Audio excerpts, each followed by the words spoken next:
they base their decision on race. I've seen half of the comments were like this. So I would like to ask the decaf who just said that, why is it Spitty from inside this corner, he had Andre Ward winning by 2 rounds? He's not black. A-Rap King, he's not black. You know what I mean? So, yeah, I mean... let me say... Yeah, let me say something to him, Andre. Yeah, first of all, I ain't black. I think Andre Ward won the fight clearly. And another thing, Andre Ward did not fight like a bitch. He got up after he got knocked down and showed you the heart of a champion. And he came back and won the fight. And another thing, he tried to fight in the inside. And it was Kovalev who was holding and put him in a headlock like 50 times in this fight. You know, he didn't want no inside work. So who fought like at the end of the day, who fought like a bitch? The guy who wanted to fight in the inside and give y'all what y'all want to call like a toe-to-toe action, or the guy who just wanted to keep it at a distance? You know, so you tell me.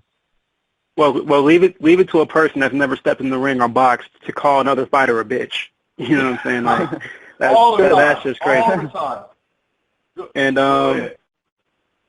pretty much my opinion on the fight, I agree with you guys.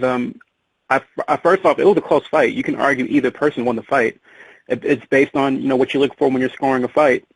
Just like what Arab King said, I think there's certain things that you should look for when judging a round. I tend to look for effective aggression, controlling the ring, controlling the pace, defense, and clean, effective punching.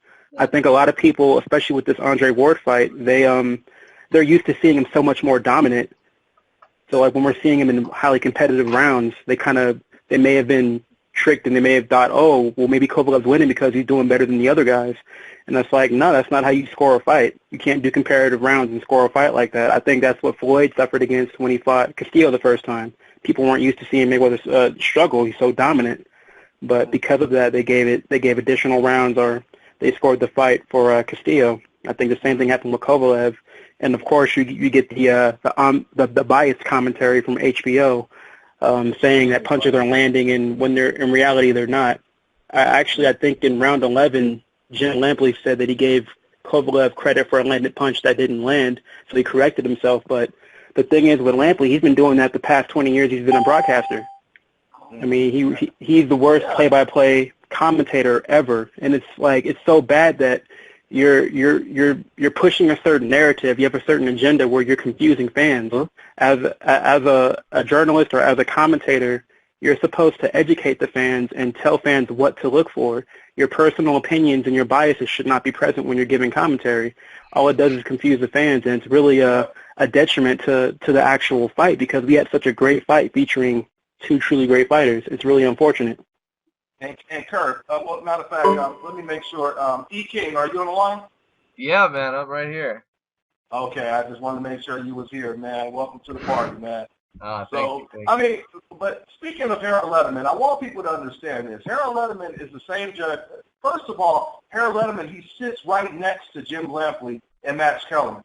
That's already a conflict of interest. You know, it's a bad influence. You're sitting right next to them, so you hear all of the rhetoric that they're pushing out, and then you're judging the fight at the same time. On top of that, Harold Letterman is the same judge that scored the first Pacquiao versus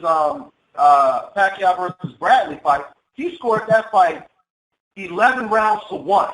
Okay? And forget who you thought won the fight. The fact that he scored the fight 11 rounds